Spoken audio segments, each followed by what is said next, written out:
अस्सलामु अलैकुम रहमतुल्लाह।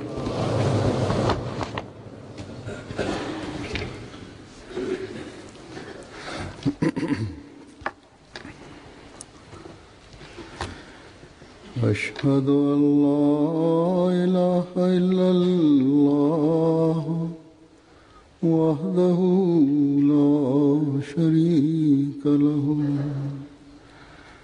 वअशहदु अन्ना मुहम्मदन अब्दुहु व रसूलुहु अम्मा बअदु फ़अऊज़ु बिल्लाहि मिनश शैतानिर रजीम बिस्मिल्लाहिर रहमानिर रहीम अल्हम्दुलिल्लाहि रब्बिल आलमीन अर्रहमानिर रहीम मालिकि यौमिद्दीन इय्याका नअबुदु व इय्याका नस्तईन इहदिना सिरातल मुस्तकीम सिरातल लज़ीना अनअमता अलैहिम गैरिल मग़्दूबि अलैहिम वलद्दाल्लीन।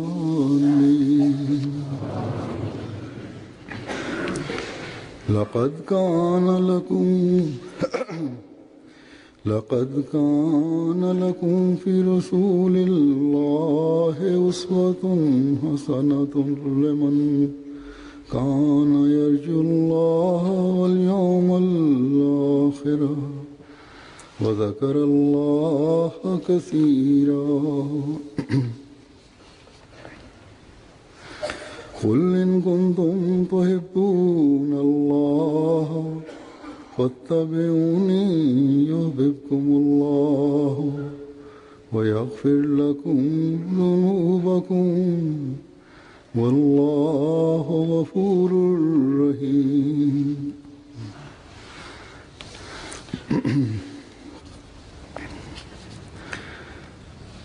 इन आयात का तर्जुमा यह है, पहली आयत सूरह अहज़ाब की, कि यकीनन तुम्हारे लिए अल्लाह के रसूल में இந்த வசனங்களின் பொருள், முதல் வசனம் சூரா அஹ்ஸாபுடையது.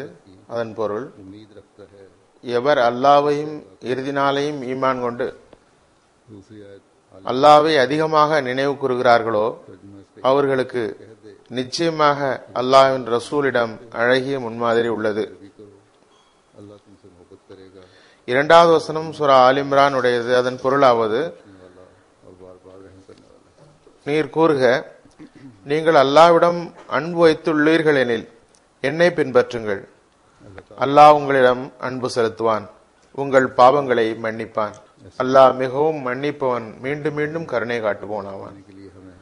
அல்லாஹ் தஆலா தனது அருள்கள் வெகுமதிகளுக்கு வாரிசாவதற்காக எனது அடியார் ஆகுங்கள் என்று கூறுகிறான். எனது கட்டளைகளின்படி நடக்கும் அடியார் ஆகுங்கள் என்று கூறுகிறான். சென்ற ஹுத்பாவில் இதனையே குறிப்பிட்டேன். இறைவனது கட்டளைகளின்படி செல்வது ஒரு மனிதனை உண்மையான அப்தின் அடியாரின் கூட்டத்தில் சேர்க்கிறது.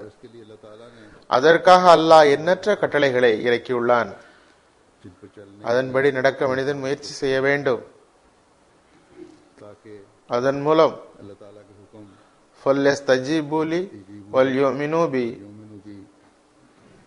எனது கட்டளைகளுக்கு லப்பைக் என்று கூறியவாறு கட்டுப்பட்டு நடங்கள், என் மீது ஈமான் கொள்ளுங்கள் என்ற இறைவனின் கூற்றை உண்மைப்படுத்துபவராக வேண்டும். அதன் மூலம் அல்லாஹ்வின் அருளுக்கு ஒரு மோமின் வாரிசாக முடியும். அல்லாஹ்வுடைய உண்மையான அடியார் ஆக வேண்டும். அல்லாஹ்வின் திருப்தியை பெறுபவர்களாக வேண்டும். அதன் மூலம் அவர் துஆ ஏற்றுக்கொள்ளப்படுவதன் காட்சியை காண்பவராக வேண்டும். அல்லாஹ்வுடைய கட்டளைகள் வழிகாட்டல்களை திருக்குர்ஆனில் படிக்கின்றனர், கேட்கின்றனர். ஆனால் ऐसी रखी है। படிப்பதையும் கேட்பதையும் விட अमूमन செயல் முன்மாதிரியில் और सुनने की निस्बत இறைவன் அதிக தாக்கத்தை வைத்துள்ளான். அதன் மூலம் मुस्लिम पैदा होती ஒரு ஆர்வம், உத்வேகம் பிறக்கிறது. है। किसी से मोहब्बत का दावा ஒருவர் தான் இன்னொருவர் மீது की हर अदा அன்பு வைத்திருப்பதாக வாதம் செய்கிறார் எனில் को खुद भी अपना அவன் யாரை நேசிக்கிறானோ करता है। அவருடைய ஒவ்வொரு பாவனையையும் தானும் செய்வதற்கு முயற்சி செய்கிறான். लेकिन जब मोहब्बत का इजहार பிறகு அவனுடைய செயலின் தன்மையே மாறிவிடுகிறது. महबूब को अपने लिए नमूना बना மேலும் அவர் மீது அன்பு கொள்வதும் அந்த அன்பின் காரணமாக தான் நேசிப்பவரையே தனக்கு முன்மாதிரி ஆக்கிக் கொள்வதும் ஈமானின் ஓர் அங்கமாக இருக்கும் எனில் और नहीं होनी चाहिए। அந்த மூமினுக்கு அதனை விட பெரிய விருப்பம் வேறொன்றும் இல்லை, இருக்கவும் முடியாது. ईमान को भी सलामत रखता है। அவர் தனது நேசத்திற்குரியவனின் மகிழ்ச்சியுடன் தனது ஈமானையும் பாதுகாத்துக் கொள்கிறார், அதில் முன்னேறவும் செய்கிறார். अल्लाह ताला ने நம்மை அல்லாஹ் தஆலா நபி ஸல்லல்லாஹு அலைஹி வஸல்லமுடைய உம்மத்தில் படைத்துள்ளான். இது நமது நற்பெயராகும். பிறகு நபி ஸல்லல்லாஹு அலைஹி வஸல்லம் திருக்குர்ஆனின் வடிவில் இறங்கிய எல்லா கட்டளைகளுக்கும் ஒரு செயல் வடிவ முன்மாதிரியாகிவிட்டார்கள். एक अमली नमूना बना दिया। அதுவும் முழுமையாக செயல் முன்மாதிரியாக இருந்தார்கள். जो कामिल था அவர்களை அவன் முழுமையான அடியாராக अब्द कामिल ஆக்கினான். ये आयात நான் ஓதிய வசனத்தில் इनमें இவ்விஷயத்தின் பக்கமே கவனமூட்டப்பட்டுள்ளது. बल्कि हुक्म இன்னும் சொல்வதாயின் கட்டளையிடப்பட்டுள்ளது, ஒரு முஸ்லிம் एक ईमान ஈமான் கொண்டவராக வாதிப்பவரின் दावा करने ஈமான் முழுமையாவதற்கும் उस वक्त मुकम्मल हो இறை நெருக்கம் பெறுவதற்கும் எனது ரசூலின் முன்மாதிரிப்படி அவர் நடக்க வேண்டும் என்று கூறப்பட்டுள்ளது. सल्लल्लाहु अलैहि वसल्लम के அதுவன்றி ஈமான் முழுமை பெறாது. इसके बगैर இந்த முன்மாதிரியின்படி நடக்காமல் ஆகிரத்தின் நியமத்துகளை எதிர்பார்ப்பது வீணானதாகும். आखिरत की नुमा की उम्मीद फजूल है। इस उसवे पर चले बगैर இந்த முன்மாதிரியின்படி நடக்காமல் நன்மையை நன்மை என்று கூற முடியாது. इस उसवे पर चले बगैर இந்த முன்மாதிரியின்படி நடக்காமல் அல்லாஹ்வுக்கு செய்யும் இபாதத் உண்மையான இபாதத் ஆகாது. चले बगैर अल्लाह ताला की இந்த முன்மாதிரிப்படி நடக்காமல் जिक्र அல்லாஹ்வின் நினைவு, சிந்தனை ஆகியவை அல்லாஹ்வின் நெருக்கத்தை பெற்றுத்தரும் தகுதியை பெறாது. इस उसवे पर चले बगैर இந்த முன்மாதிரிப்படி நடக்காமல் பாவங்களிலிருந்து ஈடேற்றம் பெறுவது சாத்தியமில்லை. अल्लाह ताला की रहीमियत से இந்த முன்மாதிரியின்படி நடக்காமல் அல்லாஹ்விடம் நீங்கள் வேண்டுகிற ரஹீமியத்திலிருந்து பங்கு பெற முடியாது. इस उसवे पर चले बगैर अल्लाह ताला की मोहब्बत को இந்த முன்மாதிரிப்படி நடக்காமல் அல்லாஹ்வின் முஹப்பத்தை ताला का பெறுபவராக முடியாது. अगर उसकी पैरवी ஏனெனில் இறைவனது மிகவும் அன்பிற்குரிய அடியாரை பின்பற்றாமல் அல்லாஹ்வின் முஹப்பத்தும் கிடைக்காது. जैसा कि मैंने कहा कि ये हमारी खुशकिस्मती है। ஆகவே நான் கூறியது போன்று நாம் முஸ்லிமாக இருப்பது நமது நற்பெயராகும். आपकी उम्मत में से होने ஆனால் और मुसलमान होने के फैज அவர்களின் உம்மத்தில் இருப்பது, जब हम முஸ்லிமாக இருப்பது वसल्लम के ஆகிய அருளிலிருந்து பயனடைய நாம் ஹஜரத் நபி ஸல்லல்லாஹு அலைஹி வஸல்லம் அவர்களை अपने ऊपर அடியொற்றி நடக்க முயற்சிக்க வேண்டும். इस तरह बजा लाने की कोशिश करें जिस तरह ஹஜரத் நபி ஸல்லல்லாஹு அலைஹி வஸல்லம் நமக்கு செய்து காட்டியபடி அந்த அமல்களை செய்வதை நம் மீது கடமையாக்கிக் கொள்ள வேண்டும். अल इमाम जन्नतन कहकर हमें इस आयत की याद दहानी करवा दी कि அல் இமாமு ஜுன்னத்துன், शैतान से இமாம் ஒரு கேடயமாவார் की अपना என்று கூறி இந்த வசனத்தை நினைவூட்டியுள்ளார்கள். मेरी ढाल के पीछे रहो। எனது முன்மாதிரி தான் உங்களை ஷேத்தானை விட்டு காப்பாற்றி உண்மையான அடியாராக ஆக்க முடியும், உங்கள் முயற்சி அல்ல. எனது கேடயத்தின் பின்னால் இருங்கள், किए तो इबादत कहा ஷேத்தானிடமிருந்து தப்பிருங்கள். यह अल्लाह ताला का இபாதத்தை பொறுத்தவரை நான் செய்யாத ஒரு அமலை செய்து இபாதத்தின் கடமையை நிறைவேற்ற முடியாது. इस जमाने में हम पर मुस्लिम का एहसान है அல்லது அல்லாஹ்வின் நேசத்தை பெறவும் முடியாது. இக்காலத்தில் நம்மீது ஹதரத் மஸீஹ் மவ்ஊத் அலைஹிஸ்ஸலாமுடைய பேருபகாரமாவது அன்னார் ஹதரத் நபி ஸல்லல்லாஹு அலைஹி வஸல்லம் உடைய உண்மையான பேரன்பர் ஆவார்கள். அவர்கள் நமது நபி ஸல்லல்லாஹு அலைஹி வஸல்லம் உடைய உண்மையான முன்மாதிரியை புரியவும் அதன்படி அமல் செய்யவும் வழிகாட்டல் வழங்கினார்கள். இபாதத்திற்காக புதிய புதிய zikர்கள், மேலும் இதற்கான கூட்டங்கள் நடத்துவது போன்ற பிதஅத்துகள் நடைமுறையில் வந்துவிட்டன. இவையெல்லாம் ஹதரத் நபி ஸல்லல்லாஹு அலைஹி வஸல்லம் உடைய முன்மாதிரி இருந்து நிரூபணமாகவில்லை.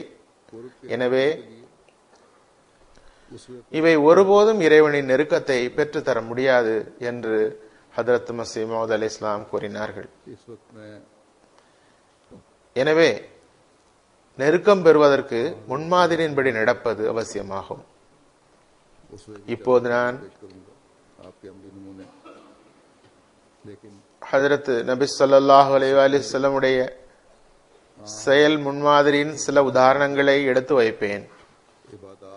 ஆனால் அதற்கு முன்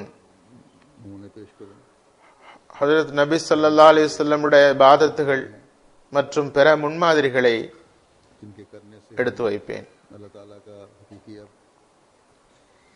அது நம்மை பொறுத்தவரை வழிகாட்டியாகும். அவற்றை செய்வதனால் நாம் அல்லாஹ்வுடைய உண்மையான அப்து ஆக முடியும், அவனது நேசத்தை பெற முடியும். நான் ஹதரத் மஸீஹ் மவ்ஊத் அலைஹிஸ்ஸலாம் அவர்கள் நபி ஸல்லல்லாஹு அலைஹி வஸல்லம் அவர்களை பற்றி விளக்கியுள்ள சில விஷயங்களையும் ஹதரத் மஸீஹ் மவ்ஊத் அலைஹிஸ்ஸலாம் உடைய பார்வையில் ஹதரத் நபி ஸல்லல்லாஹு அலைஹி வஸல்லம் உடைய அந்தஸ்தாக நமக்கு முன்னால் அன்னார் எடுத்து வைத்தது ஆகியவற்றை நான் முதலில் கூறுவேன். சையதுனா ஹதரத் மஸீஹ் மவ்ஊத் அலைஹிஸ்ஸலாம் கூறுகிறார்கள், குல் யா இபாதியல்லதீன அஸ்ரஃபு அலா அன்ஃபுஸிஹிம் லா தக்னது மிர் ரஹ்மத்தில்லாஹி இன்னல்லாஹ யக்ஃபிரு ஸுனூப ஜமீஆ. நீர் கூறுக, தம்மீதே அநீதி இழைத்துக் கொண்ட எனது அடியார்களே, நீங்கள் இறைவனது ரஹ்மத்தின் மீது நம்பிக்கை இழந்து விடாதீர்கள். இறைவன் எல்லா பாவங்களையும் மன்னிப்பான். கூறுகிறார்கள், இந்த வசனத்தில் குல் யா இபாதில்லா என்று கூறுவதற்கு பதில் குல் யா இபாதி என்று கூறுவதன் ரகசியமாவது, அதாவது நீர் கூறுக அல்லாஹ்வின் அடியார்களே என்று கூறுவதற்கு பதிலாக நீர் கூறுக எனது அடியார்களே என்று கூறியிருப்பதன் ரகசியமாவது, இறைவனது எண்ணற்ற அருள்களின் நற்செய்தியை தருவதற்காகவே இந்த வசனம் இறங்கியது. பாவ மிகுதியினால் உள்ளமுடைந்து போயிருப்பவர்களுக்கு ஆறுதல் வழங்குவதும் இந்த வசனம் இறங்கியதன் நோக்கமாகும்.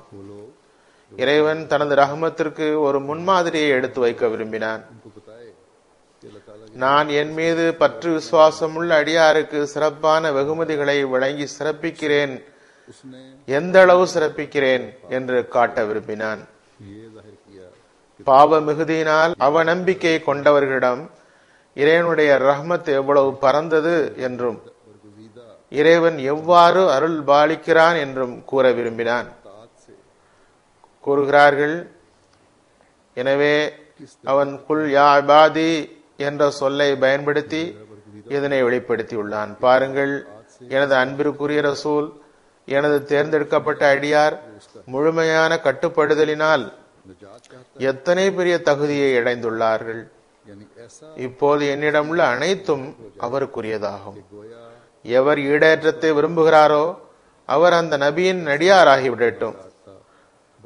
அவருக்கு கட்டுப்படுவதில்தான் ஒரு அடிமை போன்று ஆகிவிட வேண்டும். அப்போதுதான் அவர் முன்னர் எவ்வளவுதான் பாவம் புரிந்தவராக இருப்பினும் மன்னிக்கப்படுவார். கூறுகிறார்கள், அறிந்து கொள்ளுங்கள், அப்து என்ற சொல் அரபி மொழியில் அடிமை என்ற பொருளிலும் கூறப்படுகிறது. அல்லாஹ் கூறுகிறான், வல் அப்து மூமினுன் கைரும் மின் முஷ்ரிக்கின். ஆகவே இந்த வசனத்தில் கூறப்பட்டிருப்பதாவது, उसके हुक्म से ஈடேற்றத்தை விரும்புகிற மனிதன் उसके दामने இந்த நபியுடன் ஓர் அடிமைக்குரிய தொடர்பை ஏற்படுத்த வேண்டும். गुलाम जान அதாவது यानी इस तरह அவரது கட்டளையை விட்டு வெளியில் செல்லக்கூடாது. எப்போதும் अपने मालिक की इताअत करता அவருக்கு வழிபடுவதை தம் மீது கடமையாக அறிய வேண்டும். ஒரு அடிமை माया इस मुकाम தனது கடமையை உணர்வது போன்று. उनको அதாவது नाम के मुवाहिद ஒரு அடிமை தனது எஜமானிடம் எவ்வாறு கட்டுப்பட்டு நடக்கின்றாரோ नबी அதுபோன்று से यहाँ तक रुक सकते அந்த நபிக்கு கட்டுப்பட்டு நடக்க வேண்டும். அப்போதுதான் அவர் ஈடேற்றம் பெறுவார். கூறுகிறார்கள், ஹதரத் நபி ஸல்லல்லாஹு அலைஹி வஸல்லமுடைய இந்த அந்தஸ்தின் மீது வழிகட்டவர்கள் கூறுவது शायद से मालूम हुआ கண்டு பரிதாபம் தான் ஏற்படுகிறது. அதுபோன்று பெயர்கள் வைக்கக்கூடாது என்று கூறுகின்றனர். ஹதரத் நபி ஸல்லல்லாஹு அலைஹி வஸல்லம் மீது எந்த அளவுக்கு அவர்கள் காழ்ப்புணர்ச்சி கொண்டுள்ளார்கள் என்றால் அவர்களின் பார்வையில் குலாம் நபி, குலாம் ரசூல், குலாம் முஸ்தபா, குலாம் அஹமத், குலாம் முஹம்மத் ஆகிய பெயர்கள் इससे निजात भी ஷிர்கான பெயர்களாகும் என்று கூறுகின்றார்கள். இந்த வசனத்திலிருந்து தெரிய வருவதாவது ஈடேற்றத்தின் ரகசியம் இந்த பெயர்களே ஆகும். அதாவது ஒருவர் तो इंसान निजात पा जाए இந்த பெயர்களை முன்னிறுத்தி அந்த பண்புகளை தாங்கியவராக தன்னை ஆக்கினாரெனில் அவருக்கு ஈடேற்றமும் கிடைக்கிறது. அதுவன்றி பெயர் வைப்பதனால் மட்டும் ஈடேற்றம் கிடைத்துவிடும் என்பதன்று. பெயரை வைத்து விட்டோம், இனி நாம் விரும்பிய தீமைகளை செய்து கொண்டிருக்கலாம், மனிதன் ஈடேற்றம் பெற்று விடுவான் என்பதன்று. இந்த வரியையும் கவனத்தில் கொள்ள வேண்டும். ஹதரத் நபி ஸல்லல்லாஹு அலைஹி வஸல்லம் அவர்களின் எந்த ஒரு கட்டளையிலிருந்தும் வெளியில் செல்ல மாட்டார் यानी என்ற அந்த வரியை. ये जो है उसको होती है குறிப்பாக இந்த வரி மிக மிக அவசியமானதாகும். ना खुद अपने बारे में எனில் அப்து என்ற கருத்தில் அதுவும் அடங்கும். इससे बाहर आए पूरा அதாவது அம்மனிதர் எல்லா வகையான சுதந்திரம் மற்றும் தான் தோன்றி தனத்திலிருந்தும் வெளிவர வேண்டும். அப்தியத் அடிமைத்தனம் எப்போது ஏற்படுமெனில் அம்மனிதர் சுதந்திரமானவனாகவும் இருக்க முடியாது, தன் விஷயத்தில் தான் விரும்பிய முடிவை எடுக்கவும் முடியாது, தனக்கு தோன்றியதை செய்யவும் முடியாது. இதிலிருந்து வெளியில் வர வேண்டும். தனது எஜமானரை முழுமையாக பின்பற்ற வேண்டும். के एक ही हैं எனவே உண்மையின் வேட்கை உள்ளவருக்கு இந்த ஆர்வம் வழங்கப்பட்டுள்ளது. எவர் ஈடேற்றத்தை விரும்புகிறாரோ அவர் தன்னிடம் இந்த கருத்தை கொண்டு வர வேண்டும். உண்மையில் இந்த வசனம் இரண்டாவது வசனம் ஆகிய குல் இன் குன்தும் துஹிப்பூனல்லாஹ ஃபத்தபிஊனி யுஹிப்புக்குமுல்லாஹ் வ யக்ஃபிர் லக்கும் ஸுனூபக்கும் என்ற வசனத்தின் கருத்துடன் ஒத்துள்ளது. இரண்டிற்கும் ஒரே பொருள்தான். ஏனெனில் முழுமையான கட்டுப்படுதலுக்கு முழுமையான பின்பற்றுதல் அவசியமாகும். அதாவது ஒருவரை முழுமையாக பின்பற்றுவதற்கு அவருக்கு கீழ்ப்படிவதன் உச்சநிலையை அடைவது அவசியமாகும். மேலும் கட்டுப்படுதல் இருந்தால்தான் பின்பற்றவும் முடியும். कि जो கூறினார்கள், में पाई जाती है முழு வாசகம் இவ்வாறு அமையும். முழுமையாக பின்பற்றுதல் இந்த தன்னை மாய்த்து விடுகிற முழுமையான கட்டுப்படுதலுடன் தொடர்புடையது. முழுமையாக பின்பற்றுதல் இந்த தன்னை மாய்த்து விடுகிற முழுமையான கட்டுப்படுதலுடன் தொடர்புடையது. இதுவே அப்து என்ற சொல்லின் கருத்தில் அடங்கியுள்ளது. गोया ये இதுவே முதல் வசனத்தில் உள்ள மன்னிப்பு தருவதாக கூறியுள்ள வாக்குறுதியின் ரகசியமாகும். कि कुल இன்னும் சொல்வதாயின் இறை நேசம் கிடைக்கும் என்ற நற்செய்தியுமாகும். करने वालों குல் யா இபாதி என்ற வசனத்தை மற்றொரு வகையில் கூறுவதாயின் குல் யா முத்தபை कि अल्लाह जल्ला शानहू என்னை बबरकत பின்பற்றுபவர்களே என்று கூறுங்கள். तमाम गुनाह बख्श देगा நீங்கள் பாவ மிகுதியால் பீடிக்கப்பட்டுள்ளதாக கருதி இறை கருணையின் மீது அவநம்பிக்கை அடைந்து விடாதீர்கள். என்னை பின்பற்றியதன் பரக்கத்தால் அல்லாஹ் தாலா உங்கள் எல்லா பாவங்களையும் மன்னித்து விடுவான் என்று பொருள். शर्त पैरवी இந்த அப்து என்ற சொல்லுக்கு வெறுமே அல்லாஹ்வின் அடியார்கள் என்று பொருள் கொண்டால் பொருள் பேதம் ஏற்படும். ईमान में कामिल नहीं है ஏனெனில் இறைவன் எந்த நியாயமுமின்றி ஈமானின் நிபந்தனையும் பின்பற்றுதல் என்ற நிபந்தனையும் பூர்த்தியாகாத நிலையிலும் எல்லா காபிர்களையும் முஷ்ரிக்குகளையும் அப்படியே மன்னித்து விடுவான் என்றாகிவிடும். அதாவது ஈமானிலும் முழுமை பெறவில்லை, பின்பற்றுதல் வழிநடத்தலில் முழுமை பெறவில்லை எனில் மன்னிக்கப்பட முடியாது. முஷ்ரிக்குகளையும் காபிர்களையும் அப்படியே மன்னித்து விடுவான் என்று பொருளாகிவிடும். அத்தகைய பொருள் தெளிவான குர்ஆனின் வசனங்களுக்கு நேர் மாற்றமானதாகும். எனவே இந்த நற்செய்தி எவர் முழுமையாக கட்டுப்பட்டு ஹதரத் நபி ஸல்லல்லாஹு அலைஹி வஸல்லம் அவர்களை பின்பற்றுகிறாரோ அவருக்கே உரியதாகும். முழுமையாக பின்பற்றுவதால் கடும் பாவம் கூட அழிந்து விடுகிறது. முன்மாதிரியின் சில உதாரணங்களை எடுத்து வைப்பேன். ரமலானில் இறைவன் ஒரு ஆன்மீக சூழ்நிலையை உருவாக்கியுள்ளான். ஒவ்வொரு வருடமும் ரமலான் வரும்போது நன்மைக்கான இந்த சூழல் உருவாகிறது. நன்மைகள் இபாதத்துகள் செய்வதற்கு கவனம் ஏற்படுகிறது. இப்போதும் ஏற்பட்டுள்ளது. உண்மையில் இறைவனது உண்மையான அப்து ஆக வேண்டும் என்றால் பிறகு ஹஜ்ரத் நபி ஸல்லல்லாஹு அலைஹி வஸல்லம் உடைய முன்மாதிரியை பின்பற்றுவதை தொடர்வது அவசியமாகும். ஒரு முறை அமல்படுத்தி விட்டோம் என்பதன்று அன்னாரின் அமல் மற்றும் முன்மாதிரி ஏதோ ஒரு விஷயம் பற்றி மட்டுமல்ல, அல்லது ரமலானுக்கு மட்டுமே குறிப்பாக உரியதும் அல்ல. மாறாக ஹஜ்ரத் ஆயிஷா ரலியல்லாஹு அன்ஹாவுடைய கூற்றின்படி கான ஹுலுகுல் குர்ஆன் என்பதாகும். திருக்குர்ஆன் அவர்களது முழு வாழ்க்கை மீதும் வியாபித்திருந்தது. அன்னாரின் ஹுலுக் நல்லொழுக்கம் மகத்தான குர்ஆனாக இருந்தது.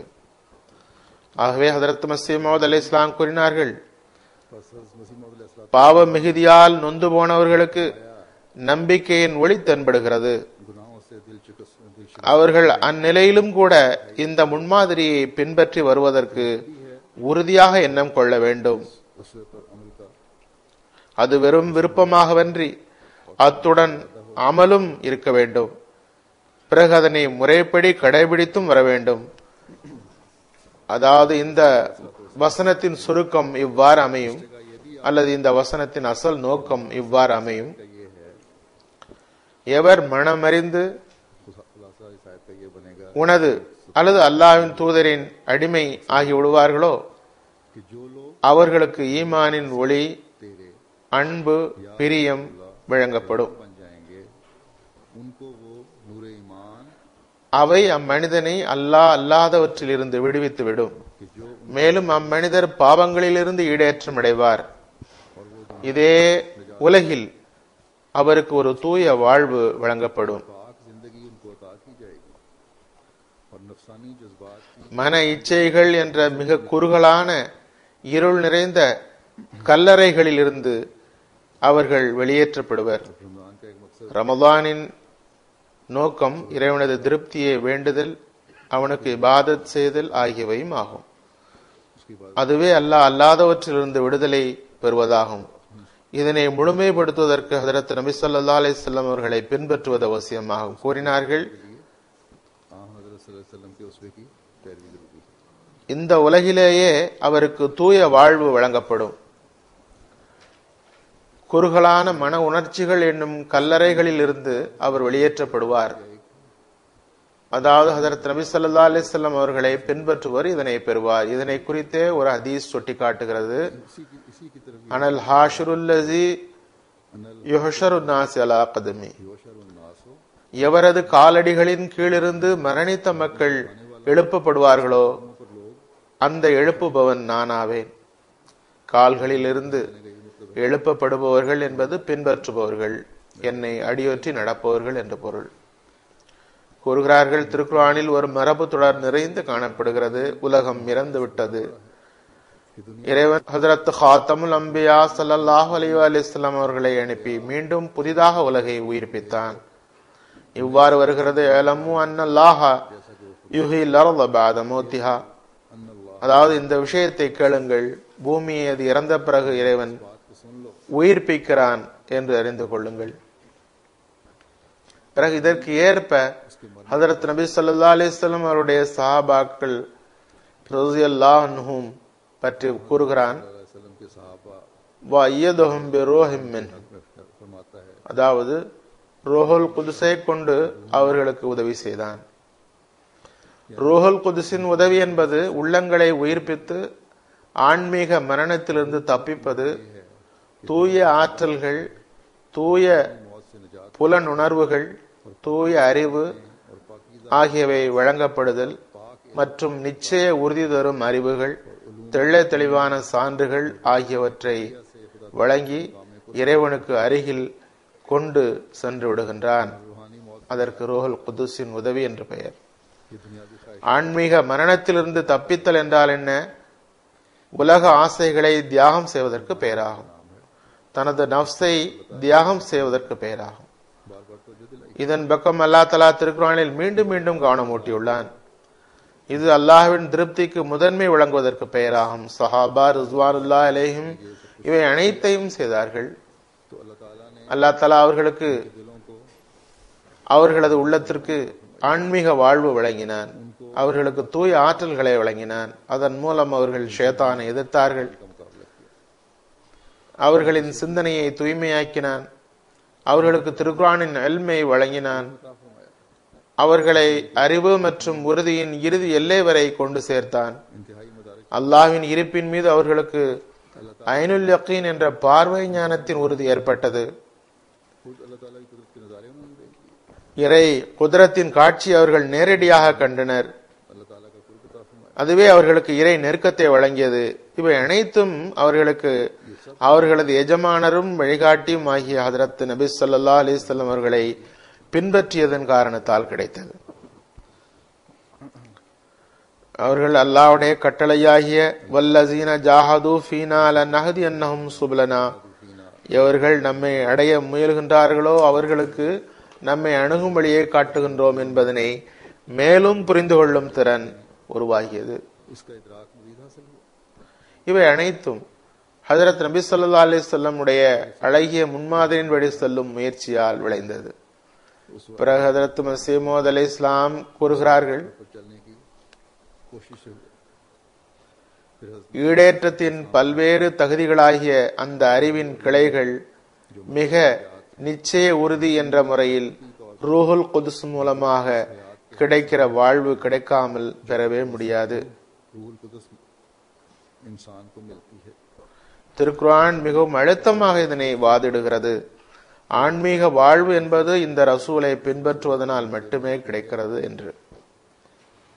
அதாவது ஆன்மீக மரணத்திலிருந்து காப்பாற்றுகிற, தூய வாழ்வு வழங்குகிற, தூய புலனுணர்வு வழங்குகிற, தூய அறிவை வழங்குகிற அந்த இல்முகள் எல்லாம் ஈடேற்றத்திற்கு காரணமாக இருப்பவையாகும். அந்த இல்முகள் மனிதன் சுயமே முயன்று தமது வாழ்வில் பெற்றுவிடத்தக்கதல்ல. மாறாக இவை மனிதனுக்கு ரூஹுல் குதுஸ் மூலமாகவே கிடைக்கிறது. அதனை திருக்குர்ஆன் ஆழமாக வாதிடுகிறது என்று ஹதரத் மஸீஹ் மவ்ஊத் அலைஹிஸ்ஸலாம் கூறுகிறார்கள். அதாவது ஆன்மீக வாழ்வு என்பது இந்த ரசூலை பின்பற்றாமல் கிடைக்காது. இது ஆன்மீக வாழ்வாகும், பௌதிக வாழ்வு அல்ல. எனவே இது நபி ஸல்லல்லாஹு அலைஹி வஸல்லம் அவர்களை பின்பற்றுவதனால் கிடைக்கிறது. இந்த நபியை பின்பற்றுவதற்கு மறுக்கிற மக்கள் அனைவரும் இறந்தவர்கள். அவர்களிடம் ஆன்மீக வாழ்விற்கான ரூஹ் இல்லை.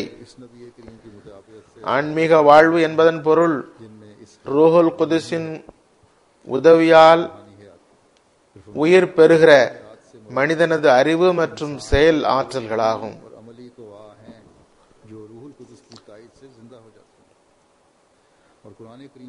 திருக்குர்ஆனில் இருந்து நிரூபிக்கப்பட்ட விஷயமாவது, அல்லாஹ் நிலைநாட்ட விரும்புகிற கட்டளைகள் 600 ஆகும். அதுபோன்று ஹதரத் ஜிப்ராயில் அலைஹிஸ்ஸலாமுடைய இறக்கைகளும் 600 ஆகும். மனித பிறப்பு அந்த 600 கட்டளைகளையும் சிரமேற்றாங்கி ஜிப்ராயிலின் இறக்கைகளின் கீழ் வராதவரை அவரிடம் ஃபனாஃபில்லா, அல்லாவிடம் மாய்ந்து விடுதல் என்ற குழந்தை பிறக்காது. அதாவது கருமுட்டை மனித பிறப்பிற்கு உதாரணமாக கூறப்பட்டுள்ளது. மனிதன் 600 கட்டளைகளை தன் மீது ஏற்றுக்கொள்ளாதவரை ஃபனாஃபில்லாவாக முடியாது. அல்லாஹ்வின் அருகில் கொண்டு போகிற அக்குழந்தை உருவாகவே முடியாது. இந்த 600 கட்டளைகளும் மனிதனுக்குள் 600 கருமுட்டையின் சக்தியை கொண்டுள்ளன. அதாவது இதனை பெரும் சக்தி மனிதனிடம் வைக்கப்பட்டுள்ளது. இது மனித சக்திக்கு அப்பாற்பட்ட ஒன்று அல்ல. கூறுகிறார்கள், लगती है इस्तेदाद रखता है। फरमाया बस जिस शख्स को 600 बेजा इस्तेदाद ஜிப்ரீலின் के 600 600 இறக்கைகளின் கீழ் ஒரு மனிதன் தனது 600 கருமுட்டைகளையும் கொண்டு வந்து விட்டால் அவன் முழுமை பெற்ற மனிதனும் गया वो इंसान அவனது பிறப்பு முழுமையானதும் और ये तवल्लुद அவன் ஆன்மீக வாழ்வை பெற்றவனும் ஆகிவிடுவான்.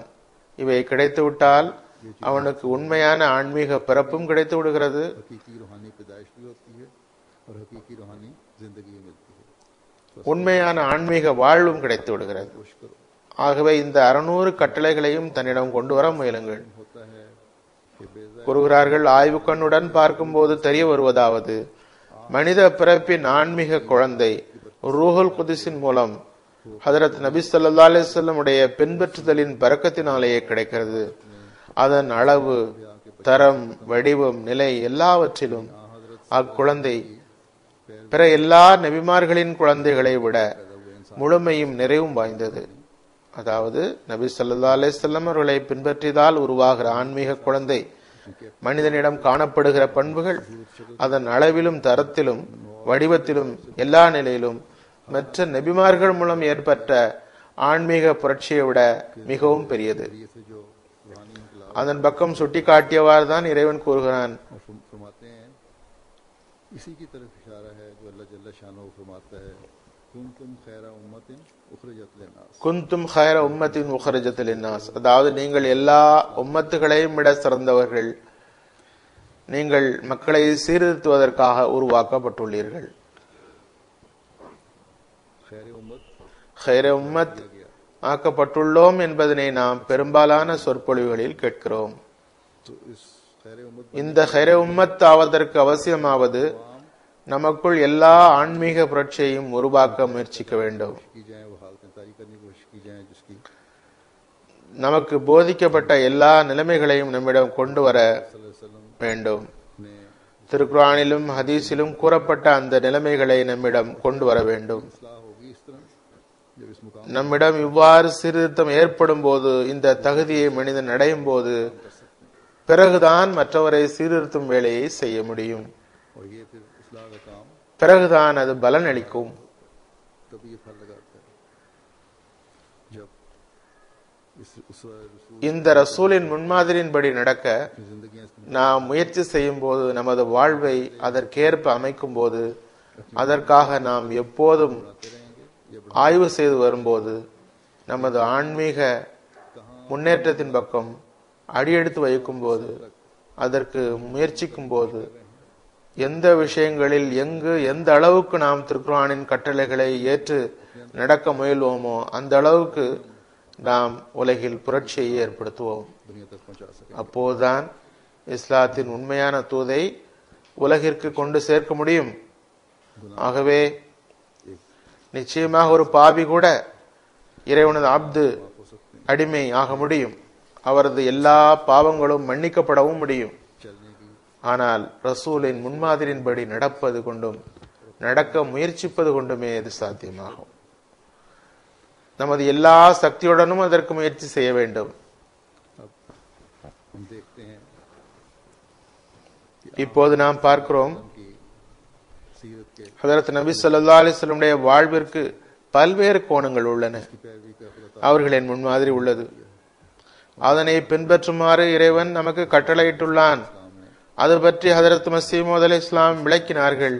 எந்த அளவுக்கு எவ்வாறு அதனை பெற முடியும் என்று விளக்கினார்கள். அந்த முன்மாதிரியின்படி நடப்பது கொண்டு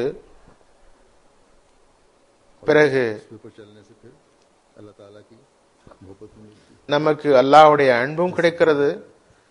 அதனால் அடியான் அன்பிற்குரிய இறைவனின் மடியில் வந்து விடுகிறான்.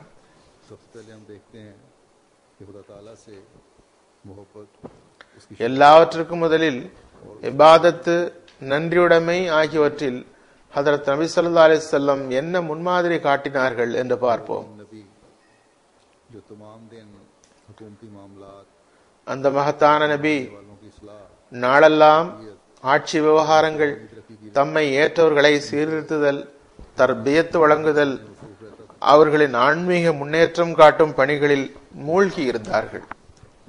मसरूफियत होती थी और जंगों में சாதாரண நாள்களிலும் கடும் பணிகள் இருந்தன. की मसरूफियत के साथ साथ யுத்தங்களிலும் जिस्मानी திடீரென ஏற்படும் நிகழ்வுகளிலும் அன்றாட பணிகளுடன் உடலளவிலும் கடும் உழைப்பு அவர்களுக்கு இருந்தது.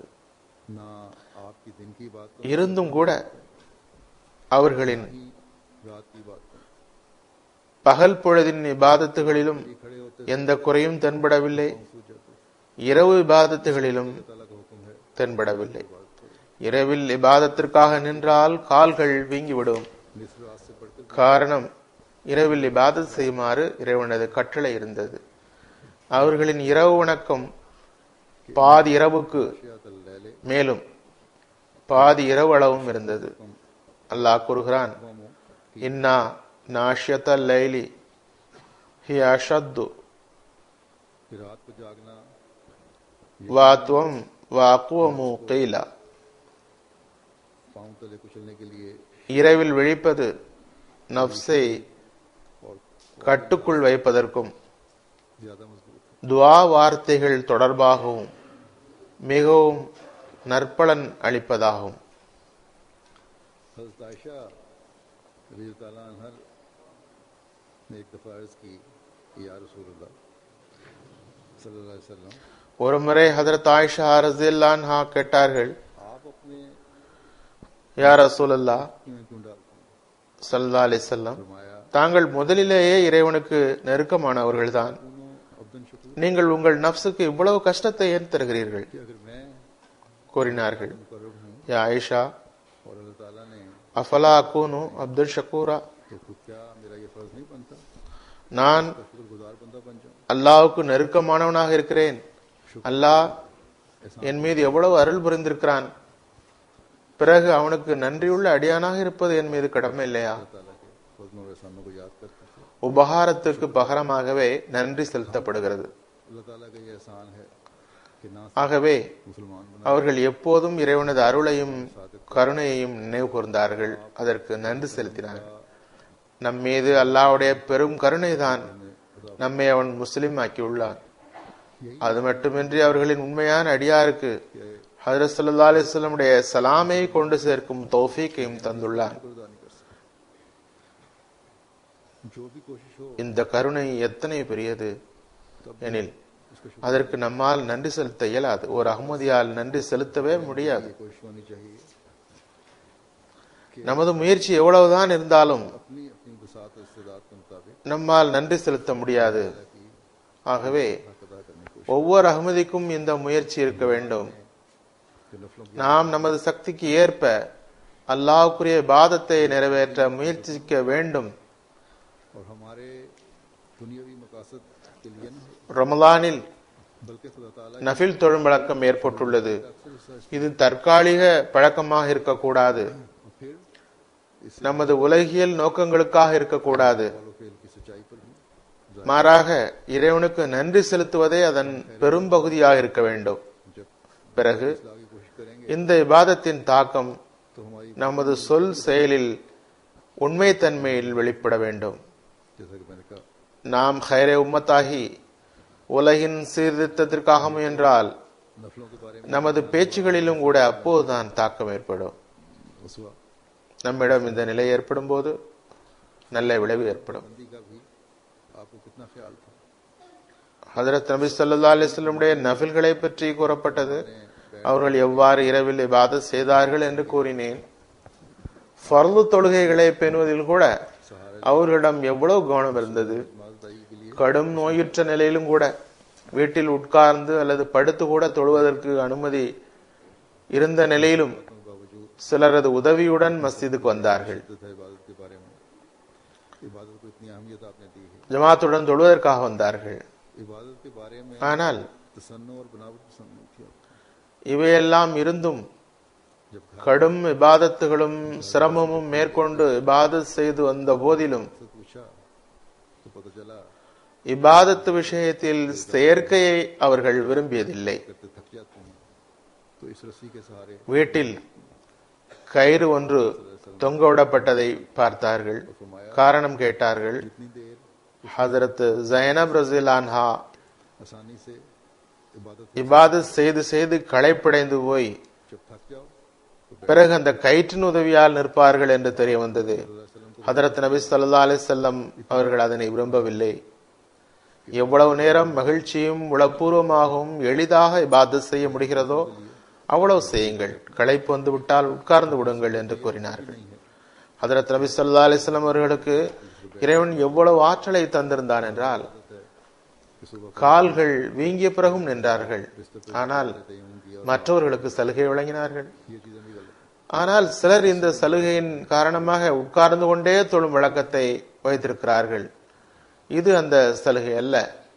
சிலர் அதிகாலை ஃபஜ்ர் தொழுகைக்கு படுக்கையிலேயே தயம் செய்துவிட்டு அதிலேயே தொழுதுவிடும் வழக்கத்தை வைத்துள்ளார்கள். இதுவும் தவறாகும். இந்த சலுகையை தவறாக பயன்படுத்தக்கூடாது.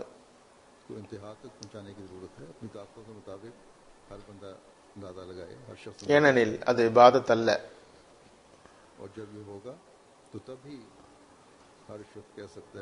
உங்கள் சக்தி மற்றும் தகுதியின் அதிகபட்ச நிலை வரை பயன்படுத்துவது அவசியமாகும். ஒவ்வொருவரும் தமது சக்தியை மதிப்பிட்டுக் கொள்ள வேண்டும்.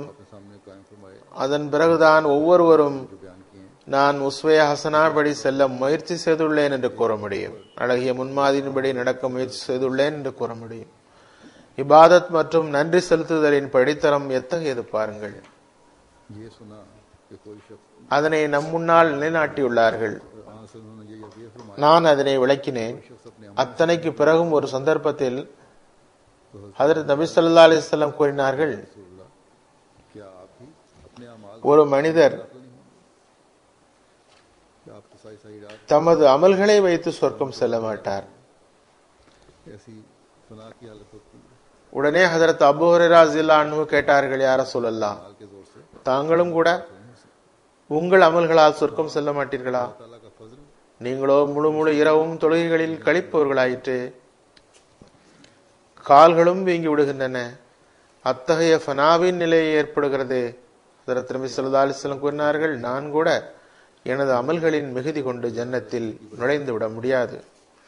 ஆம், இறைவனது ஃபஸல் மற்றும் ரஹ்மத் தான் என்னையும் சொர்க்கத்தில் சேர்க்கும். இது எத்தகைய இறை அச்சத்தின் நிலை. சிலர் சிறு சிறு நன்மைகள் மீது பெருமை கொள்கின்றனர். அவர்களுக்கு இது எத்தகைய அஞ்சத்தக்க நிலை.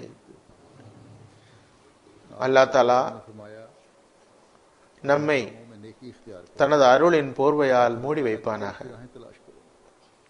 உண்மையான இபாதத் செய்வதற்கு தௌஃபீக் தருவானாக மற்றும் எளிமையும் பணிவையும் தருவானாக.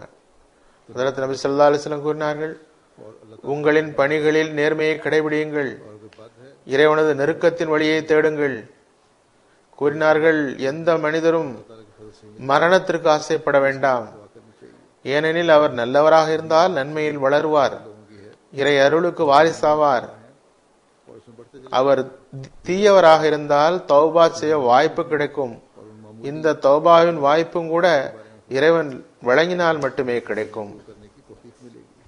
அதற்காகவும் துஆ செய்ய வேண்டும். அதுவன்றி உலகில் பெரும்பாலார் தீமையில் பிடிக்கப்பட்டு அதில் முன்னேறிக் கொண்டும் உள்ளனர். ஹதரத் நபி ஸல்லல்லாஹு அலைஹி வஸல்லம் முஃமின்களுக்காக கூறினார்கள், சாதாரண தீமைகளை பற்றி கூறினார்கள். அந்த பலகீனங்களை அகற்றுவதற்கு தௌபாவின் மூலமாக அவருக்கு தௌஃபீக் கிடைக்கும். ஆகவே ரமலானில் மனிதன் தனது பலகீனங்களை அகற்ற முயற்சி செய்கின்றான். எனவே அதற்காக முயற்சி செய்ய வேண்டும். இது தௌபாவின் பக்கம் கவனம் செலுத்துகிற மக்களுக்காக நபி ஸல்லல்லாஹு அலைஹி வஸல்லம் கூறியதாகும். அதில் கவனம் செலுத்தி நன்மையில் முன்னேற அவர்கள் முயல்கின்றனர். மேலும் துஆ செய்கிறார்கள், மரணம் நிர்ணயிக்கப்பட்டது, அந்நேரம் வரும்போது அல்லாவே நீ என் மீது திருப்தி கொண்டவனாக இருக்க வேண்டும்.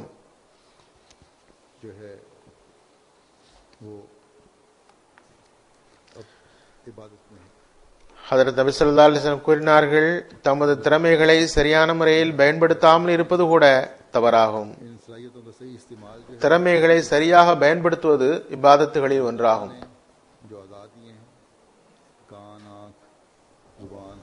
அல்லாஹ் தஆலா நமக்கு தந்துள்ள உறுப்புகளான காது, கண், நாக்கு, கை, கால் ஆகியவற்றை கொண்டு நற்காரியங்களை செய்வதும் இபாதத்தாகும். लेकिन लोगों की காதுகளால் நல்ல விஷயங்களை கேட்டல் गुनाह है। लेकिन अगर காதுகளால் நல்ல விஷயங்களை கேட்டல் கூட அல்லாஹ்வின் திருப்தியை பெறுபவராக்குகிறது. बुराई की बातें न सुनो, ஆனால் மக்களின் புறம் கோள் ஆகியவற்றை கேட்பது பாவமாகும். அதே போன்று ஒருவர் தனது காதை தீய விஷயங்களை கேட்கவே கூடாது என்ற எண்ணத்தில் அடைத்து வைத்தால் அதுவும் கூட சரியான பிரயோகம் அல்ல. மாறாக आजकल रमजान से हम गुजर அதுவும் ஒரு வகை பாவமாகும். अल्लाह का हुक्म है அதுபோன்று கண், காது, கை, பிற உறுப்புகள் போன்றவற்றின் நிலையும் இதுதான். हमें ये करके दिखाया कि अगर कोई தற்போது நாம் ரமலானில் சென்று கொண்டிருக்கிறோம். तो ये சஹரி உண்ணுங்கள், இஃப்தாரி உண்ணுங்கள் என்பதும் இறை கட்டளையாகும். நபி ஸல்லல்லாஹு அலைஹி வஸல்லம் அவர்கள் தமது அமலினால் செய்து காண்பித்தார்கள். इज्जत मिलती ஒருவர் அல்லாஹ்வின் கட்டளையின்படி செல்லாவிட்டால் அதுவும் தவறாகும், பாவமாகும். और अगर फिर நிர்பந்தம் ஏற்பட்டால் ஒழிய, சிலருக்கு நிர்பந்தமாக சஹரி செய்ய நேரம் கிடைக்கவில்லை, உண்ண முடியவில்லை எனில் குற்றமில்லை. कोई खुदा ताला की नेमतों का जो किसी भी सूरत में मुहैया है, खुदा ताला के हुक्म से சிலருக்கு ஆரோக்கியம் இருந்தும் நோன்பு வைப்பதில்லை எனில் அதுவும் பாவமாகும். यही नेकी बन जाती है और उनका नाजायज இறைவனது நேமத்துகள் गुनाह है या बेवक्त इस्तेमाल। நமக்கு எந்த வழியில் கிடைத்தாலும் और यही आप இறைவனது கட்டளைகளில் இருந்து பயன் பெறுவது, அனுமதிக்கப்பட்ட முறையில் பயனடைவது நன்மையாகி விடுகிறது. तहम्मुल भी इंतहा தவறாக பயன்படுத்துவது பாவமாகும்.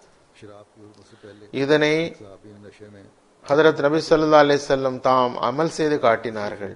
कुछ नहीं कहा उसने। ஹதரத் நபி ஸல்லல்லாஹு அலைஹி வஸல்லமுடைய आपको अल्लाह ताला ने சஹிபுத்தன்மை அதன் எல்லையை தொட்டிருந்தது. मदीना आ गए, उम्र भी कायम हो மது தடுக்கப்படுவதற்கு முன்பு गई। तो उस वक्त ஒரு சஹாபி போதையில் ஹதரத் நபி ஸல்லல்லாஹு அலைஹி வஸல்லம் அவர்களிடம் சற்று அதிகமாக பேசிவிட்டார். हम देखते हैं कि किसी के पास ஹதரத் நபி ஸல்லல்லாஹு அலைஹி வஸல்லம் அமைதியாக கேட்டுக்கொண்டிருந்தார்கள். तो नाक में बकरी அன்னாருக்கு இறைவன் ஆட்சியை வழங்கினான். மதீனா வந்தார்கள். அரசு நிலைநாட்டப்பட்டது. அந்நிலையிலும் கூட அவர்களின் சகிப்பு தன்மையில் ஒப்பற்ற முன்மாதிரி நமக்கு கிடைக்கிறது. और आकर உலகில் ஒருவரிடம் 4 காசு வந்துவிட்டால், ஒரு பொறுப்பு கிடைத்து விட்டால், மூக்கின் மீது ஒரு கொசுவை கூட உட்கார விட மாட்டார். தமக்கு எதிராக யாராவது பேசிவிட்டால் கோபம் அடைந்து விடுகிறார். ஆனால் நபி ஸல்லல்லாஹு அலைஹி வஸல்லம் அவர்களின் நடைமுறை எவ்வாறு இருந்தது? ஒரு முறை ஒரு யகூதி வந்தார். ஹதரத் நபி ஸல்லல்லாஹு அலைஹி வஸல்லம் வாக்குவாதம் செய்தார். பேச்சுக்கிடையில் மீண்டும் மீண்டும் முஹம்மதே முஹம்மதே என்று விழித்து உரையாடினார். सहाबा को यहूदी का ரசூல் ஸல்லல்லாஹு அலைஹி வஸல்லம் அவர்களை முஹம்மது என்று அழைத்தார். क्योंकि सहाबा तो அப்போது ஹதரத் நபி ஸல்லல்லாஹு அலைஹி வஸல்லம் மதீனாவின் மன்னராக இருந்தார்கள். சுற்றுப்புறத்தில் வெகு தூரம் வரை அவர்களின் ஆட்சி பரவியும் இருந்தது. गैर मुस्लिम சஹாபாக்களுக்கு யகூதியின் இந்த பேச்சு முறை பிடிக்கவில்லை. की कुनियत अबुल कासिम से कहकर ஏனெனில் சஹாபாக்கள் நபி ஸல்லல்லாஹு அலைஹி வஸல்லம் அவர்களை யா ரசூலல்லாஹ் என்று அழைத்தனர். मोहम्मद कहने पर सहाबा ने उसे गुस्से से टोका। முஸ்லிம் அல்லாதவர்கள் அன்னாரது சொட்டு பெயராகிய புனியத்து பெயராகிய அபுல் காசிம் என்ற பெயரை கூறி அழைத்தனர். यहूदी ने कहा कि मैं तो யகூதி இவ்வாறு மீண்டும் மீண்டும் முஹம்மது முஹம்மது என்று கூறியதும் சஹாபாக்கள் கோபத்துடன் இடைமறித்தனர். मुस्कुराए நீர் ரசூலுல்லாஹ் என்று கூற முடியாவிட்டால் அவர்களது குனியத்து பெயரால் அபுல் காசிம் என்று கூறி அழையும். அந்த யகூதி கூறினார், इसको मुखातब करने को அவருடைய தாய் தந்தையர் அவருக்கு வைத்த பெயரை குறித்தான் நான் அழைப்பேன். बाज़ दफ़ा ऐसा होता உடனே ஹதரத் நபி ஸல்லல்லாஹு அலைஹி வஸல்லம் புன்முறுவல் பூத்தவர்களாக கூறினார்கள், அவர் சரியாகத்தான் கூறுகிறார். எனது பெற்றோர் எனக்கு முஹம்மது என்று தானே பெயர் வைத்தார்கள். அப்படியே அவர் அழைக்கட்டும், விடுங்கள், கோபம் கொள்ளாதீர்கள். और तहम्मुल से उनकी சில வேளைகளில் இவ்வாறும் நடந்தது. மக்கள் அன்னாரின் கரத்தை பற்றி கொண்டு நிற்பார்கள். साफ के मायार அதனால் அவர்களது அவசியமான பணிகளும் கூட தடைபட்டன. அவர்களின் நேரம் வீணாகியது. के अमीर है या गरीब है, அப்போதும் பொறுமையுடனும் சகிப்புத்தன்மையுடனும் அவர்கள் கூறுவதை கேட்டு அவர்களின் தேவைகளை நிறைவு செய்வார்கள். किसी दूसरे के माल को அவர்களது நேர்மையின் தரம் எத்தகையதாக இருந்தது என்றால், ஒருவர் குற்றம் செய்தால் அவர் ஏழையா பணக்காரரா என்று பார்ப்பதில்லை, பெரிய குடும்பத்தை சார்ந்தவரா बायल थे, उनमें சாதாரண மனிதரா என்னும் பார்ப்பதில்லை. उन लोगों में जो करीबी थे, ஒரு பணக்கார பெண் बड़े खानदान की औरत है, ஒருவருடைய பொருளை திருட முயன்றார். பிடிபட்டதும் தண்டனை தரப்பட்டது. கோத்திரத்தாரிடையே பெரும் நிம்மதியின்மை ஏற்பட்டது. குறிப்பாக அவர்களது உறவினர்களிடம் ஏற்பட்டது. அப்பெண் பெரிய குடும்பத்தை சார்ந்தவள், அவளுக்கு ஏன் தண்டனை தரப்பட்டது என்று. ஹதரத் நபி ஸல்லல்லாஹு அலைஹி வஸல்லம் அவர்களிடம் உசாமா பரிந்துரைப்பதற்காக அனுப்பப்பட்டார். இப்பெண்ணின் குற்றத்தை மன்னித்து விட வேண்டும் என்பதற்காக. அன்னார் அதனை கேட்டதும் சனமுற்றார்கள்.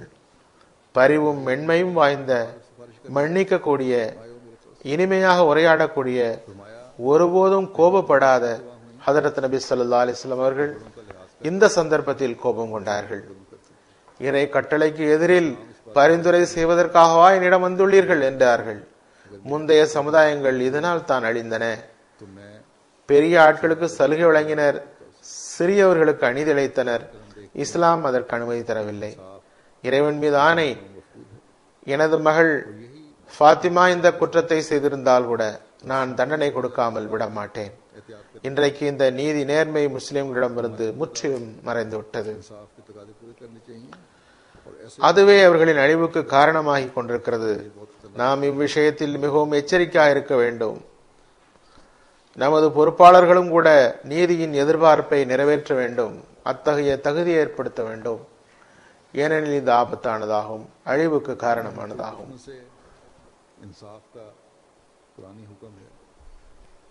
பிறகு எதிரிகளிடம் நீதியை நிலைநாட்ட வேண்டும் என்பது திருக்குர்ஆனின் கட்டளையாகும். இது சம்பந்தமாக என்ன முன்மாதிரியை காட்டினார்கள்? அதற்கு ஒரு உதாரணம் தருகிறேன்.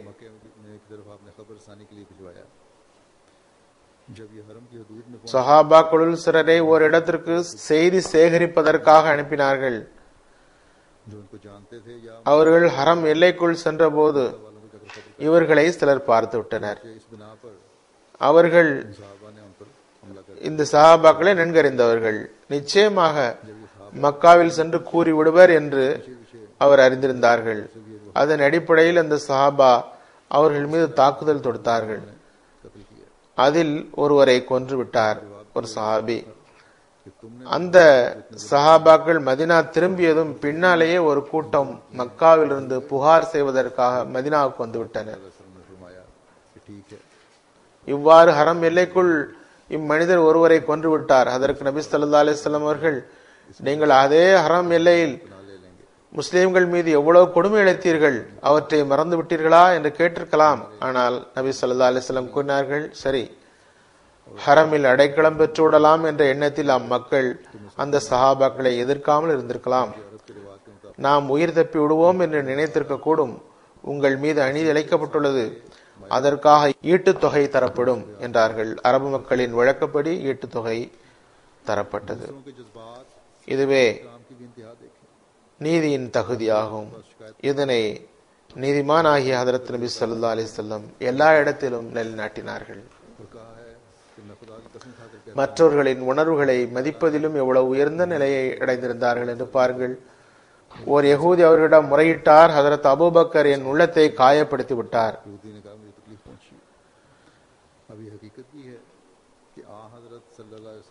நபி ஸல்லல்லாஹு அலைஹி வஸல்லம் அவர்களை ஹதரத் மூசாவை விட சிறந்தவர் ஆக்கியுள்ளான் என்று இறைவன் மீது ஆணையிட்டு கூறுகிறேன் என்று இந்த அபூபக்கர் கூறுகிறார். இதனை கேட்டு எனக்கு வருத்தம் ஏற்பட்டுள்ளது என்று யகூதி புகார் கூறினார். இது உண்மைதான். ஹதரத் நபி ஸல்லல்லாஹு அலைஹி வஸல்லம் எல்லா நபிமார்களை விட சிறந்தவர்கள் தான். திருக்குர்ஆன் கூட அதற்கு சாட்சி அளிக்கிறது. ஆனால் அவர்கள் ஹதரத் அபூபக்கரை அழைத்து விசாரித்தார்கள். ஹதரத் அபூபக்கர் கூறினார்கள், அம்மனிதர் தான் முதலில் ஆரம்பித்தார். நான் மூசாவின் மீது சத்தியமிட்டு கூறுகிறேன், இறைவன் மூசாவுக்கு முழு உலகின் மீதும் மேன்மையை வழங்கியுள்ளான் என்றார். ஹதரத் நபி ஸல்லல்லாஹு அலைஹி வஸல்லம் கூறினார்கள், அப்படி அவர் கூறியிருந்தாலும் கூட நீங்கள் அவ்வாறு செய்யக்கூடாது, பிறரது உணர்வுகளை மதிக்க வேண்டும் என்றார்கள். இதுதான் பிறரது உணர்வுகளை மதிக்கும் பண்பு. மனித குலத்திற்கு சேவை செய்பவர்களை அன்னார் எவ்வாறு மதித்தார்கள் என்பதை பற்றியும் ரிவாயத்தில் வருகிறது. தாயா கூட்டத்தினர் முஸ்லிம்களிடம் சண்டையிட்டனர். அதில் சிலர் கைது செய்யப்பட்டனர். அதில் அரபிகளின் பிரபல வள்ளல் தன்மை கொண்ட ஹாதிம் என்பவரின் மகளும் இருந்தாள். அவர்களுக்கு அது தெரிய வந்ததும் அன்னார் அப்பெண்ணிடம் கருணை நடைமுறையை காட்டினார்கள். அப்பெண்ணின் பரிந்துரையின் பேரில் எல்லாரையும் விடுவித்தார்கள். இதுவே மனிதகுலத்தின் பேருபகாரியாக விளங்கியவரின் மனிதகுல சேவகர்களிடம் காட்டிய மரியாதையாகும். பெண்களின் கண்ணியத்தை அவர்கள் எந்த அளவு நிலைநாட்டினார்கள். அரபுகள் தமது நாட்டின் வழக்கத்திற்கேற்ப பெண்களை அடிப்பதுண்டு. அது தெரிய வந்த போது ஹஜரத் நபி ஸல்லல்லாஹு அலைஹி வஸல்லம் கூறினார்கள், பெண்கள் இறைவனின் அடிமைகளாவர், உங்களது அடிமைகள் அல்லர். ஒரு சஹாபி நபி ஸல்லல்லாஹு அலைஹி வஸல்லம் கேட்டார், மனைவிக்கு தர வேண்டிய உரிமைகள் யாவை? ஹஜரத் நபி ஸல்லல்லாஹு அலைஹி வஸல்லம் கூறினார்கள், இறைவன் உமக்கு உண்ண தந்ததை அவர்களுக்கு தாருங்கள், இறைவன் உங்களுக்கு அணிய தந்ததை அவர்களுக்கு அணிவியுங்கள், அவர்களின் முகத்தில் அடிக்க வேண்டாம், அவர்களை ஏச வேண்டாம், அவர்களை வீட்டை விட்டு வெளியேற்ற வேண்டாம். இக்காலத்திலும் இது போன்ற சம்பவங்களை கேள்விப்படுகிறோம், அவர்களும் சிந்திக்க வேண்டும். ஒருபுறம் அல்லாஹ்விடம் துஆ கேட்கின்றார்கள், மறுபுறம் அவனது கட்டளைகளுக்கு மாற்றமாக நடக்கின்றார்கள். ஹஜரத் நபி ஸல்லல்லாஹு அலைஹி வஸல்லம் கூறினார்கள், உங்களில் சிறந்தவர் தமது குடும்பத்தினருடன் நல்ல முறையில் நடப்போர்தான். நான் உங்கள் எல்லோரையும் விட நல்ல முறையில் நடப்போனாவேன். ஏற்கனவே கூறப்பட்டது, அன்னார் அரசு நிர்வாகம் மற்றும் தர்பியத்து பணிகள் மிகுதியாக இருந்தும் இபாதத் செய்யும் பணியையும் இருந்தது. அதையும் அவர்கள் இவையெல்லாம் இருந்தும் கூட வீட்டு வேலைகளையும் பொறுப்புகளையும் கூட அழகிய முறையில் செய்தார்கள். ஹஜரத் ஆயிஷா ரலியல்லாஹு அன்ஹா கூறுகிறார்கள், எவ்வளவு நேரம் அவர்கள் வீட்டில் இருந்தாலும் வீட்டினருக்கு தொண்டு செய்வதிலும் உதவி செய்வதிலும் ஈடுபட்டிருப்பார்கள். அவர்களின் மற்ற பணிகளால் வீட்டு வேலைகள் பாதிக்கப்படவில்லை. துணிகளை தைப்பார்கள், ஆட்டின் பாலை கறப்பார்கள், தாமதமாக வீட்டிற்கு வந்தால் உணவை அல்லது பாலை தாமே எடுத்து அருந்துவார்கள், வீட்டினரை எழுப்ப மாட்டார்கள். சிலர் தாம் வீட்டு வேலை செய்வது பாவமாகிவிடும் என்று கருதுகிறார்கள். தாமதமாக வீட்டிற்கு வந்தால் மனைவி எழுந்து கண்டிப்பாக உணவை சூடாக்கி தர வேண்டும், அது அவரது கடமை என்று கருதுகின்றனர். அவ்வாறு செய்யாவிட்டால் வீட்டினருக்கு நம் மீது பயம் போய்விடும் என்றெல்லாம் கருதக்கூடியவர்களுக்கு இந்த முன்மாதிரியில் ஒரு பாடம் உள்ளது. சிலருக்கு மனைவி இடத்தில் கூச்சலிடாவிட்டால் நிம்மதியே இருக்காது.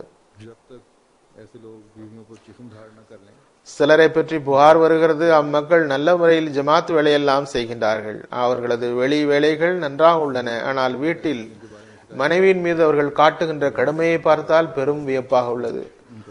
எப்படி மனிதன் வெளியில் இப்படியும் உள்ளே அப்படியும் இருக்கிறார் என்று. நடைமுறையில் இரட்டைத்தனம்.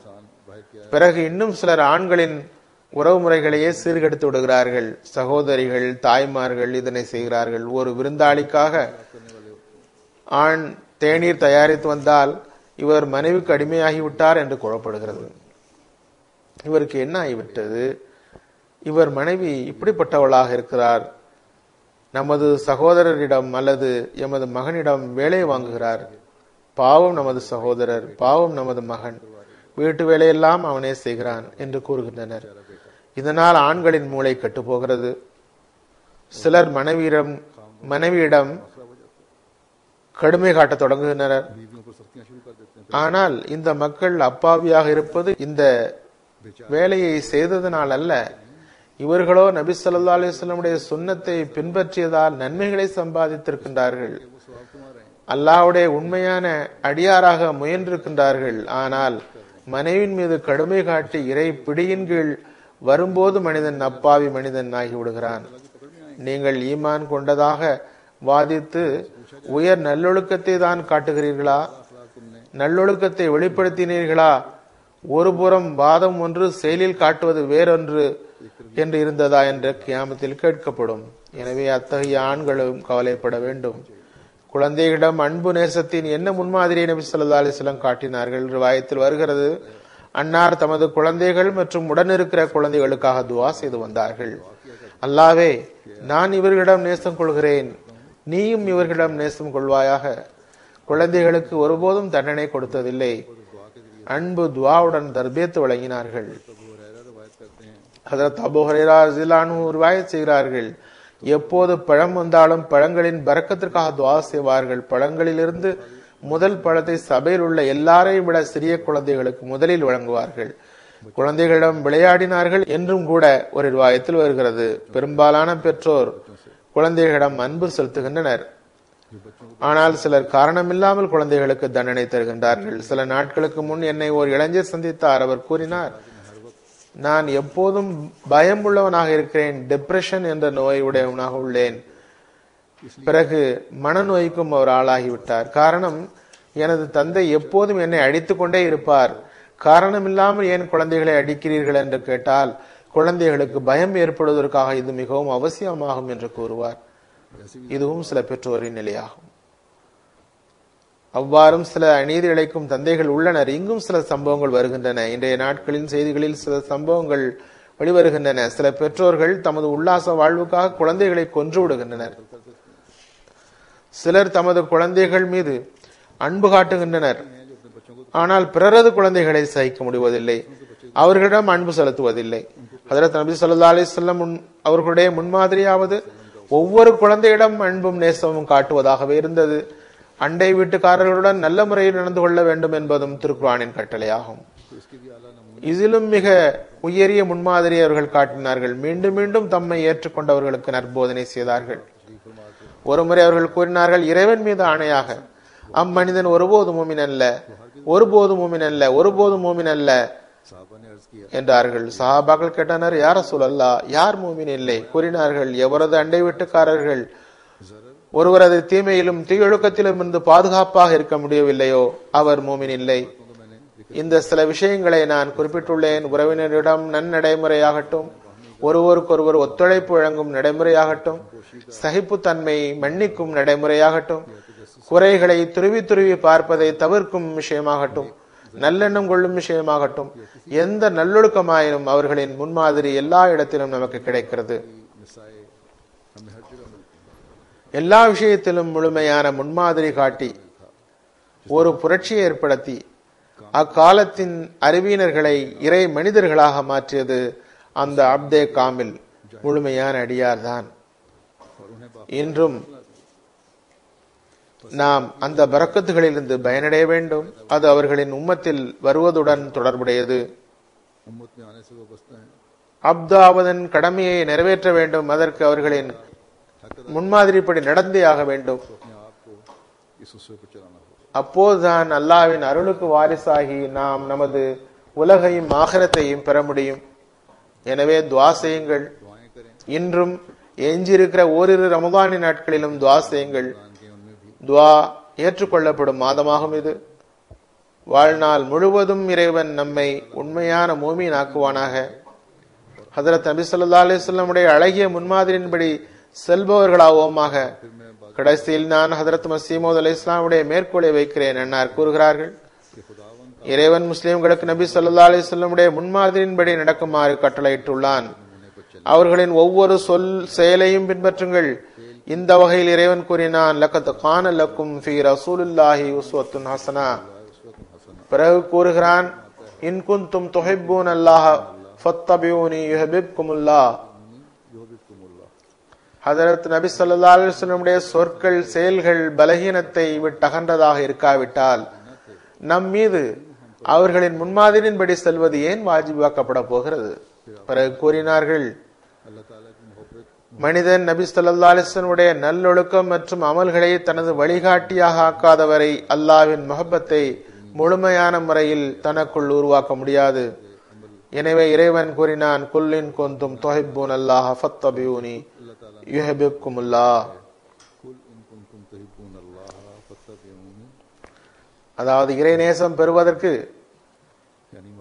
நபி ஸல்லல்லாஹு அலைஹி வஸல்லம் அவர்களை பின்பற்றுவது அவசியமாகும். உண்மையான பின்பற்றுதல் என்பது அவர்களது உயர் நல்லொழுக்கத்தின் நிறத்தை தன் மீது ஏற்படுத்துவதாகும். கூறினார்கள், ஈடேற்றம் நமது முயற்சியால் கிடைப்பதல்ல, இறைவனது அருளினால் கிடைக்கிறது. அந்த அருளை பெறுவதற்கு இறைவன் ஒரு சட்டத்தை வைத்துள்ளான். அதனை ஒருபோதும் வீணாக்க மாட்டான். அந்த சட்டம் எதுவென்றால், குல் இன் குந்தும் துஹிப்பூன Allah ஃபத்தபிஊனி யுஹிப்புக்குமுல்லாஹ் ومن يبتغي غير الإسلام دينا فلن يقبل منه.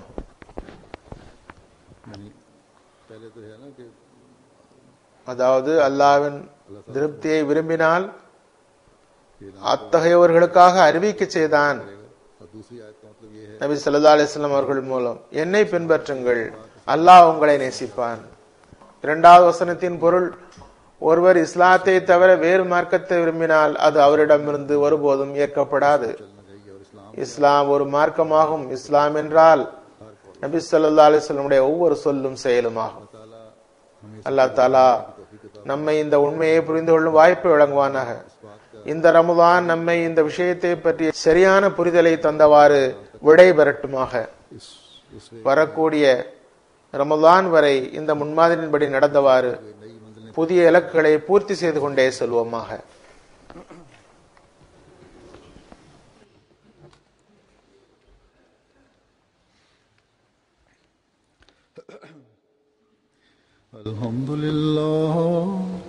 Alhamdulillah nahmaduhu wa nasta'inuhu wa nastaghfiruhu wa nu'minu bihi wa natawakkalu alayhi wa na'udhu billahi min shururi anfusina wa min sayyiati a'malina. من يهده الله فلا مضل له ومن يضلل فلا هادي له ونشهد أن لا إله إلا الله ونشهد أن محمدا عبده ورسوله. عباد الله رحمكم الله إن الله يأمر بالعدل والإحسان وإيتاء ذي القربى وينهى عن الفحشاء والمنكر والبغي يعظكم لعلكم تذكرون. اذكروا الله يذكركم وادعوه يستجب لكم ولذكر الله أكبر.